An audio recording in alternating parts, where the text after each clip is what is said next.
target market. Kenapa kalau I bukan the target market, I tak boleh berbunyi apabila benda itu tak masuk akal? Apa yang I nak kata ialah, walaupun dia ada kelompok pembeli dia sendiri, kita masih free to say that it is mahal. Walaupun kita bukan dari kelompok target market mereka, tetapi kita masih mempunyai hak bersuara kerana harga tersebut memang tak masuk akal. Itulah yang dapat disimpulkan dari kenyataan TikTokers Puan Hajar Hassan apabila individu ini mengulas mengenai produk nasi ayam Mama Tini RM26 yang tular baru-baru ini. Menerusi video berdurasi 3 minit itu, individu ini tidak bersetuju dengan harga yang ditetapkan ibu kepada selebriti Niloufar berkenaan kerana menganggap permainan harga tidak boleh dinormalisasikan. Ditambah pula Mama Tini tiada bebanan kos tambahan seperti menyewa premis selain membayar utilitis premis yang jauh lebih mahal daripada utilitis di rumah. Lepas tu keluarlah Ibu Tini punya nasi ayam. Ayam potong 4. Nampak sedap. RM26.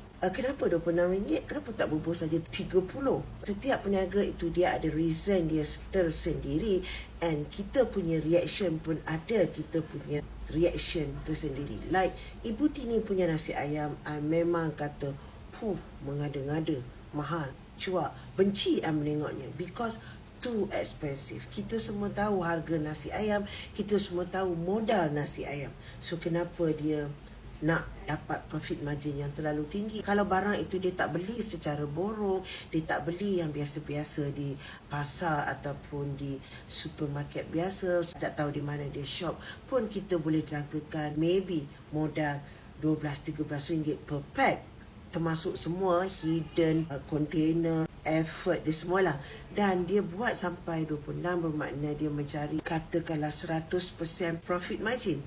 So kita berhak bertanya why. And then of course lah yang mana backup kata you are not the target market. Kenapa kalau I bukan the target market, I tak boleh berbunyi apabila benda itu tak masuk akal?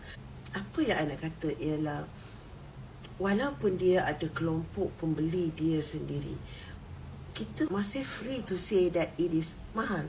Sedap is not the argument because it is very subjective. Pada I lah, sedap, makanya disebabkan sedap aku nak letak RM50. Sedap pada tekak I, tapi tak sedap pada tekak orang lain akan argue kenapa RM50 tak sedap mana. Contoh. Jadi maknanya sedap tak boleh kita buat ukuran untuk letak harga. Harga barang, modal kita boleh. Nak profit margin banyak mana, itu kita bolehlah buka kepada argument.